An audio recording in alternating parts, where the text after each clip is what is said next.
कृष्ण पक्ष हो शुक्ल पक्ष हो, जो भी 11वीं तिथि आती है नाम बदल जाता है। कभी अमला एकादशी तिथि आता है, कभी अपरा, कभी अमलकी, कभी शयनी, कभी देवो उत्थान।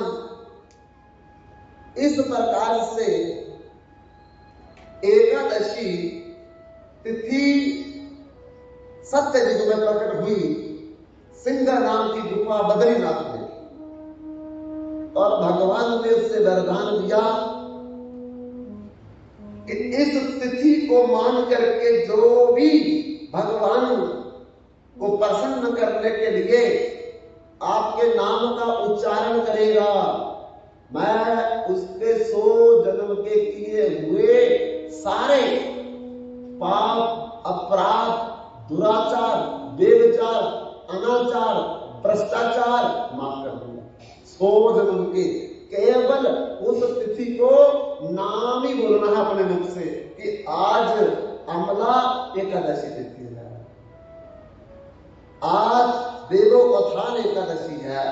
केवल नाम बोलने से व्रत नहीं रखना, अभी कथा भी नहीं सुनी, केवल नाम सुनना जा सुनाना, जा खुद बोलना, तो 100 जन्म के जितने भी पाप हमने किए हैं 100 जन्म में भगवान कहते मैं जला करके उसे राख कर दूं। दूसरा वरदान दिया भगवान ने, अगर नाम लेकर के कोई कथा सुनेगा उस दिन की, उस तिथि की, तो उसके 1000 जन्म के पाप मैं जला करके राख कर दूं।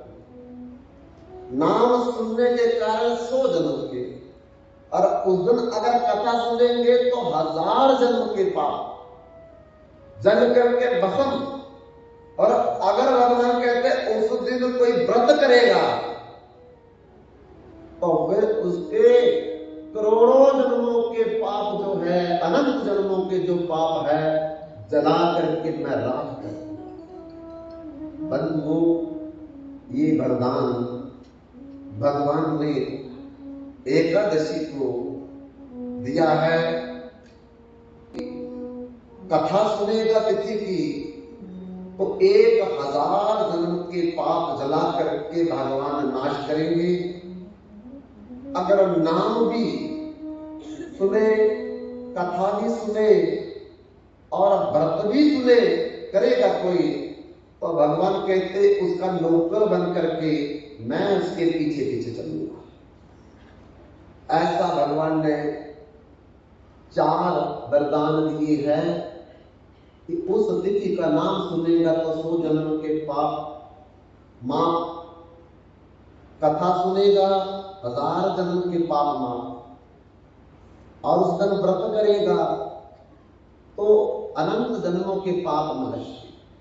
और अगर नाम भी सुनेगा, कथा भी सुनेगा, व्रत भी करेगा, तो भगवान कहते फिर मैं नौकर बन करके निरपेक्षम मुनिम शांतम नरवैरम समदर्शनम अनु ब्रजाम में हम अंकुये गृहेंगे, ना उसके पीछे पीछे चलूंगा।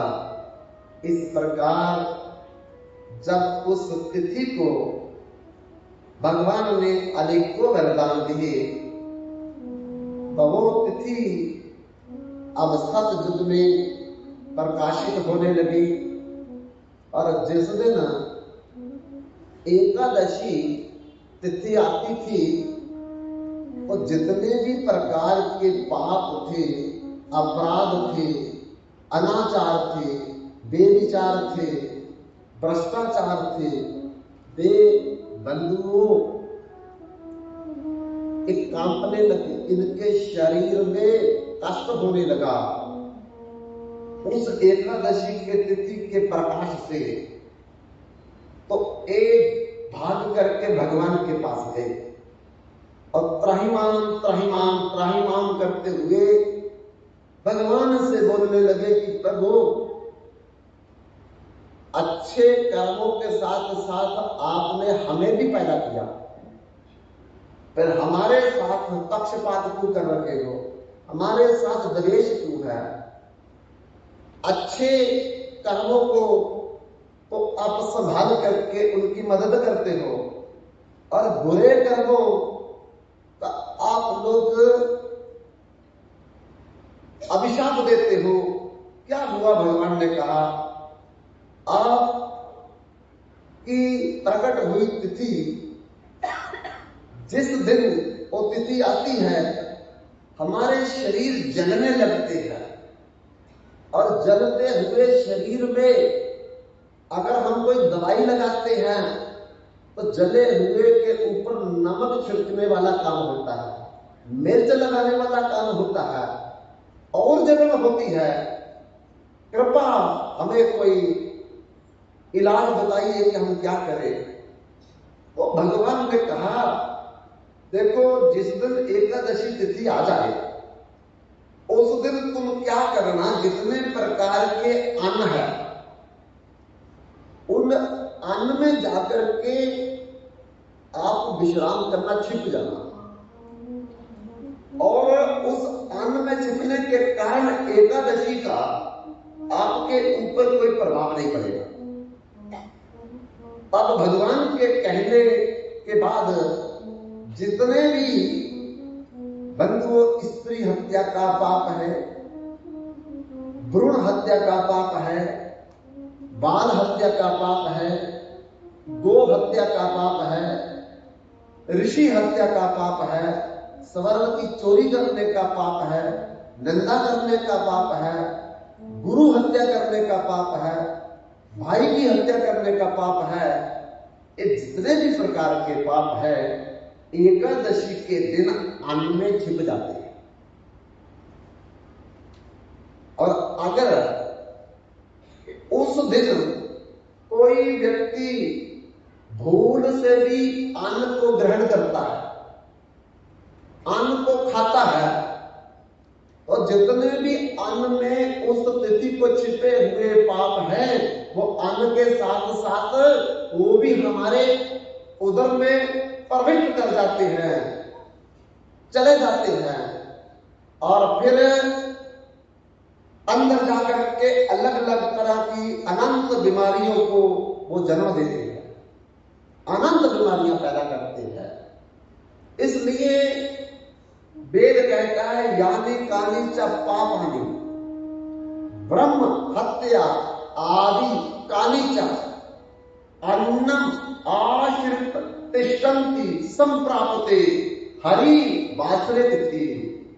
एकादशी के दिन जो भी व्यक्ति अन्न खाएगा, अन्न का सेवन करेगा, अन्न का भंडारण करेगा, अन्न के पिंड देगा और वो व्यक्ति स्त्री हत्या का पाप भोगेगा, ब्राह्मण हत्या का पाप भोगेगा, भ्रूण हत्या, बाल हत्या का पाप भोगेगा, ऋषि हत्या, गो हत्या का पाप भोगेगा।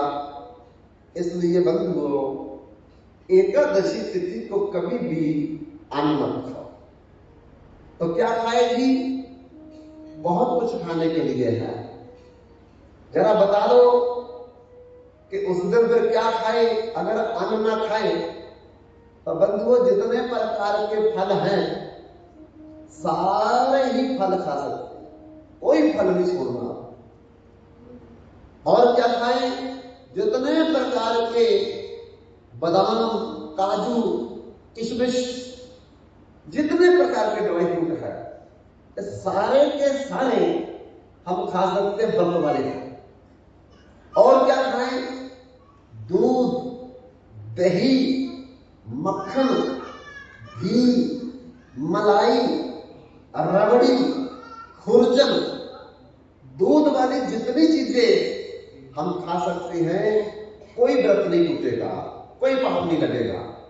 और क्या खा सकते हैं बंधुओं? कंदमूल, सिऊल, बजरभंग, कुट्टू का आटा, गुली का आटा, सिंगाड़ा का आटा, ये सारे खा सकते उस व्रत वाले दिन, क्योंकि इनमें अन्न नहीं है। और पाप तो अन्न से लगेगा। तो इसलिए नींबू का रस ले सकते हैं, आम का रस ले सकते हैं, आंवले का रस ले सकते हैं, मौसम्बी का रस ले सकते हैं, कितने भी प्रकार के फलों के रस हम सारे ले सकते हैं, कोई मनाही नहीं, अन्न नहीं। अच्छा जी, किसी का प्रश्न होगा कि वो नमक ले सकता है या नहीं ले सकता है? भाई साहब को रोकिए पीछे जरा।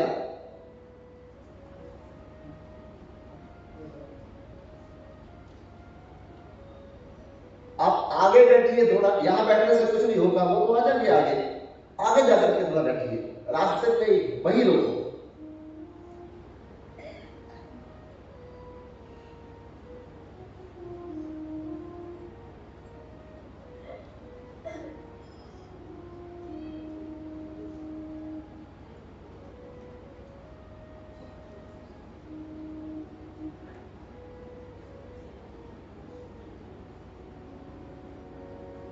मिर्च में क्या खा सके?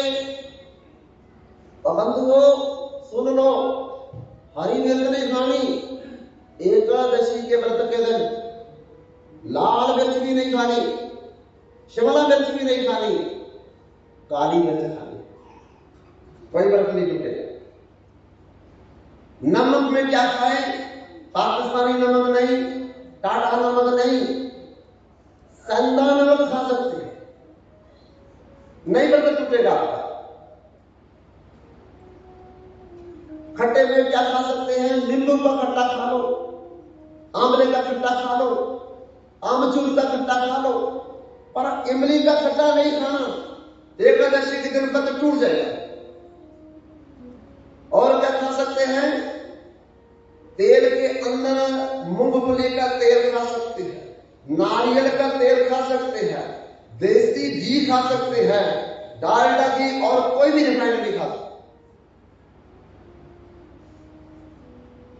और मीठे के अंदर गुड़ खा सकते, शक्कर खा सकते, चीनी खा सकते, मिश्री खा सकते, कुंजा मिश्री, सब मीठे में खा सकते हैं। इस प्रकार से परहेज करके जो व्यक्ति उस दिन फलाहार लेकर के, जलाहार लेकर के, रसाहार लेकर के व्रत करता है, तो भगवान कहते हैं निरपेक्ष मुनिम शांतम नावैरव समदर्शनम अनुब्रजम में हम कोई एक अंग्रेनु भी, मैं व्रत रखने वाले का नौकर बन करके उसके पीछे पीछे चलूंगा।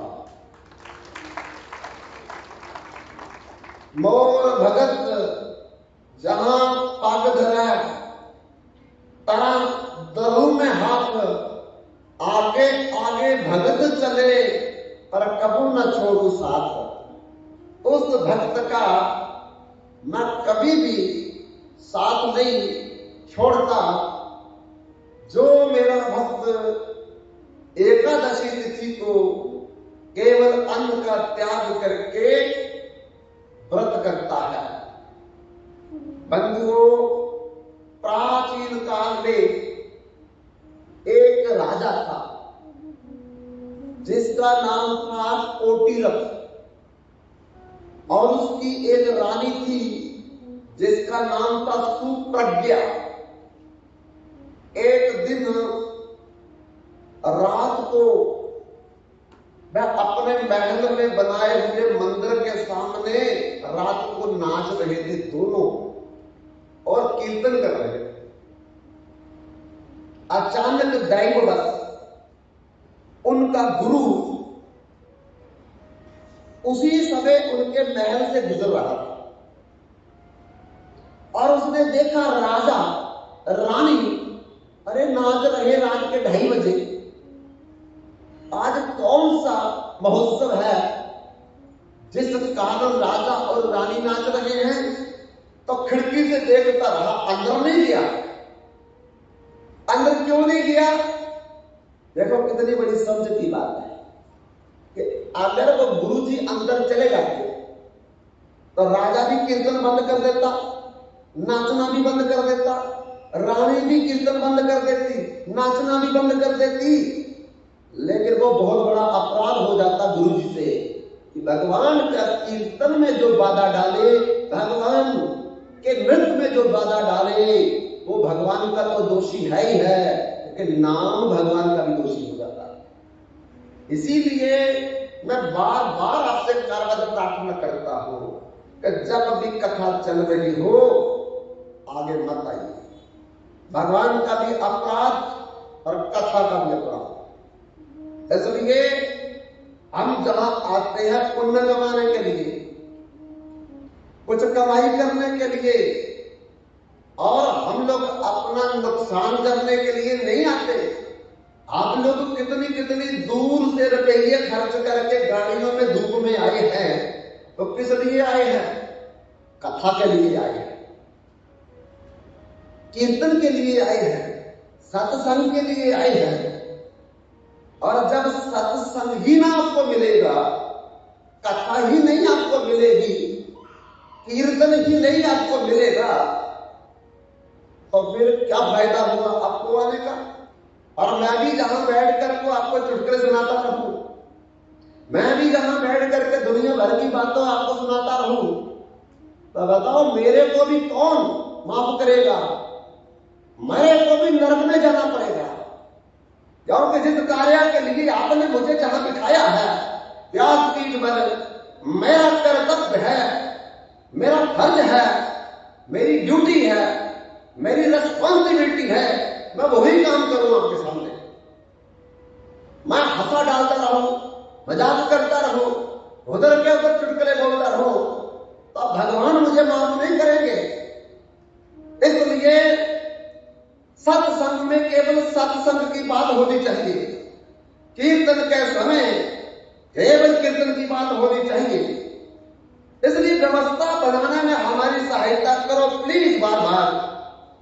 अभी 4 दिन बाकी है, तो व्यवस्था जो कर रहे हैं कथा के समय कोई भी आगे आकर के डिस्टर्ब ना करे। वो माथा टेक लेगा तो फायदा नहीं मिलेगा, पर जो कथा में विघ्न आया है उसका पाप जरूर लगेगा उसको। इसलिए बंधुओं, गुरु जी होते हुए भी उनके वो अंदर नहीं गए। क्यों?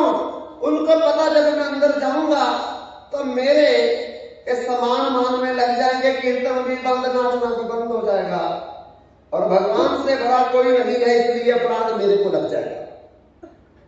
तो बंधुओं, वो खिड़की से देखते तो रहे, लेकिन बिल्कुल एक भी कदम आगे नहीं गए।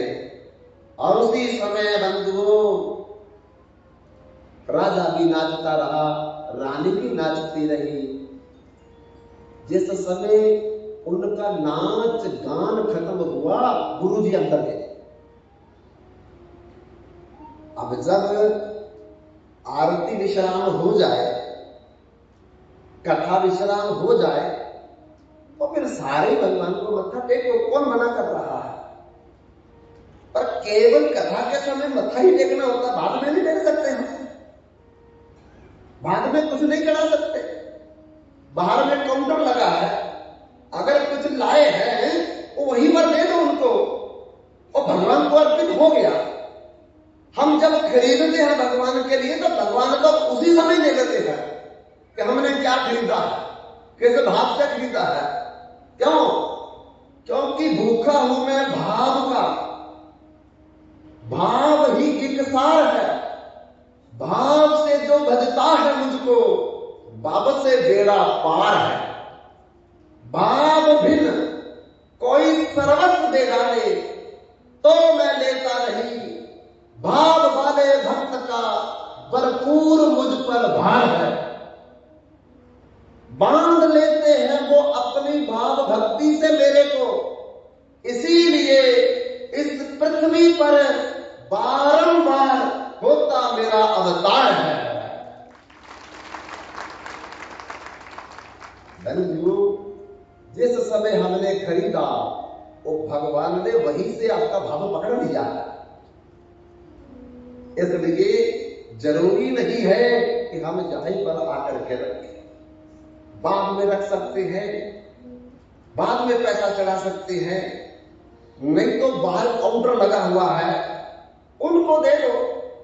लेकिन कम से कम कथा में तो कोई विघ्न नहीं, हिंड्रेंस नहीं, कोई बाधा नहीं। इसलिए गुरु जी देखो कितने समझदार थे। ये माफी तो गुरु को भी नहीं मिलेगी, बाकियों की बात छोड़ दो, कीर्तन में अगर गुरु जी भी आ जाए उनको भी माफी नहीं मिलेगी, क्योंकि कथा बड़ी है, इसलिए कथा जरूरी है। कथा साक्षात भगवान है। और कथाओं में कई लोग माला बेचते हैं थाली पकड़ करके, ये भी बहुत बड़ा अपराध है। क्यों?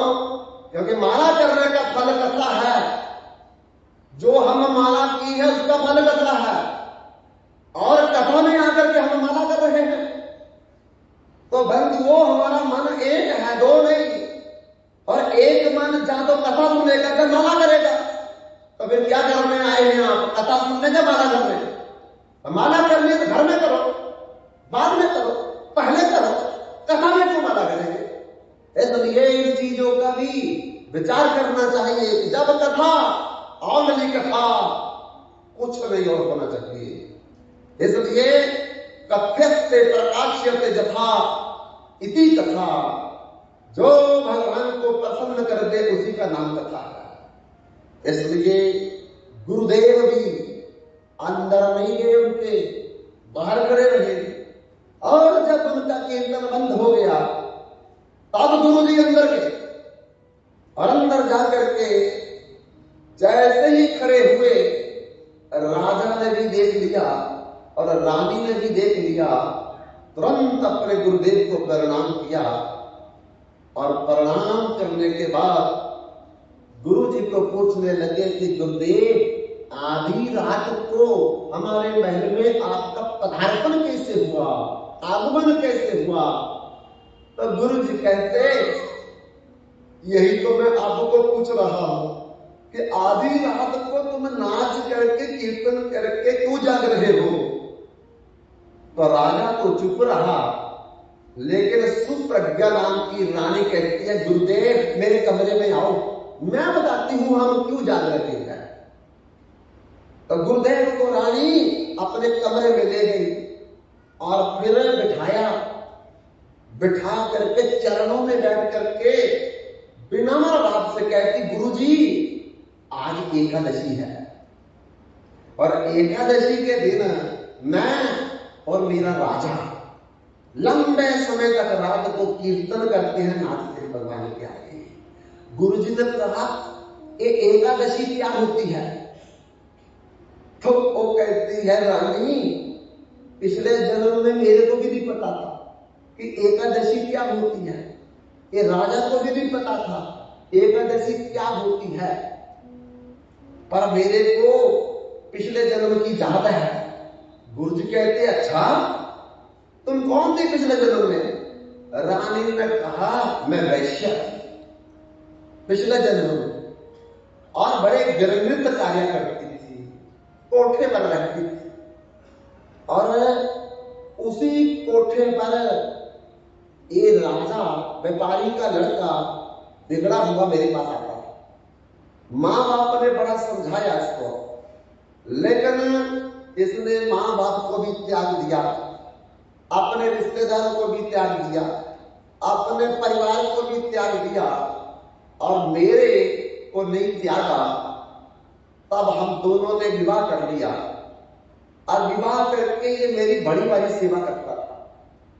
एक दिन मैं बीमार हो गई, और बीमारी अवस्था में ये राजा दौड़ दौड़ करके वैद्य को लाए, हकीम को लाए, डॉक्टर को लाए, और उनके अनुसार मेरे को दवाई खिलाए। लेकिन मेरी बीमारी कम होने के बजाय और बढ़ती गई। गुरुजी, मेरा पिछले जन्म में नाम था शित्रप्रदा, और राजा का नाम था नित नायक।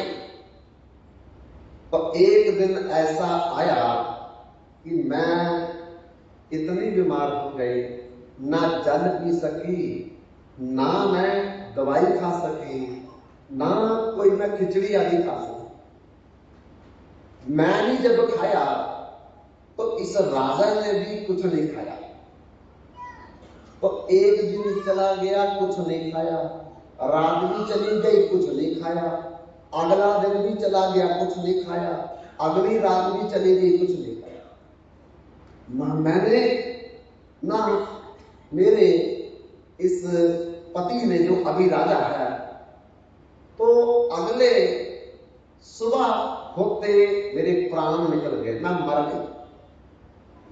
जब मैं मर गई तो ये राजा मेरे से बड़ा प्रेम करता था, क्योंकि घर वालों ने निकाल दिया था, रिश्तेदारों ने इसको त्याग दिया था, समाज में इसकी कोई इज्जत नहीं थी। केवल अगर कोई इसकी इज्जत करता तो मैं ही करती थी, क्योंकि अब मेरा पति बन गया था ये, तो मुझे तो इसकी सेवा करनी थी। तो इसलिए इसने भी अपने प्राण दे दिए। हम दोनों मर गए। तब मरने के बाद निजमा अनुसार हम दोनों को 3 जमदूत आए, क्योंकि इकट्ठे ही मरे थे। तो तीनों जमदूत हमको जमपास में बांध करके जमपुरी जमराज के आगे लाइन में खड़ा कर दिया।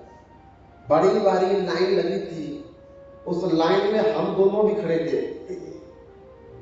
बड़ा भारी एक सोने का सिंहासन था, उस सिंहासन पर विकराल रूप वाला आदमी बैठा था, लंबी लंबी दाढ़ी वाला, और चमकते हुए कुंडल मुकुट पहने हुए। हमने पूछा जमदूतों से कौन है, तो उन्होंने कहा ये जमराज है, अभी आपको फैसला सुनाएगा। तब किसी व्यक्ति को आंध्र मिश्र में जमराज कहता इसको भेज दो, किसी को कुंभी पाक नर्क में भेज दो, किसी को उबलते हुए तेल में डाल दो, किसी को आयों के साथ टुकड़े कर दो, किसी को बड़े बड़े गिद्धों के आगे डाल दो, किसी को शेरों के आगे डाल दो, किसी को सर्प के कुएं में डाल दो, किसी को भयंकर कुत्तों के आगे डाल दो। ऐसे ऐसे उनको दंड देने के लिए भेजा जा रहा था। जमदूत जबरदस्ती पकड़ करके उन पर ले जा रहे थे। हम दोनों थर थर कांप रहे थे, और थर थर जब कांप रहे थे तो बंधुओं हमारे तो अब प्राण निकलने लगे कि हमको भी पता नहीं जमराज अब कहाँ भेजेगा और फिर हमारी क्या दशा होगी। पर जिस समय हमारा नंबर आया तो बंधुओं देखते ही देखते भगवान जमराज के सामने गरुड़ पर विराजमान हो गए, प्रकट हो गए। और जमराज कुछ बोले उससे पहले ही जमराज ने भगवान को जब देखा तो भगवान को प्रणाम किया लेट करके। बंधुओं प्रणाम 2 तरह का होता है, एक पंचांग प्रणाम, एक अष्टांग प्रणाम। अष्टांग प्रणाम होता है पूरा जमीन पर लेट करके भगवान को प्रणाम करना, गुरु जी को प्रणाम करना। और पंचांग प्रणाम होता है झुक करके प्रणाम करना, जिसमें 5 अंग जमीन पर लगे। और अष्टांग प्रणाम में 8 अंग जमीन पर लगते हैं। इसलिए जैसी व्यवस्था, जैसा हमारा शरीर है, शरीर को देख करके, देश काल परिस्थिति को देख करके हमें पंचांग प्रणाम करने की जरूरत है तो वो करे, अष्टांग प्रणाम करने की जरूरत है तो वो करे।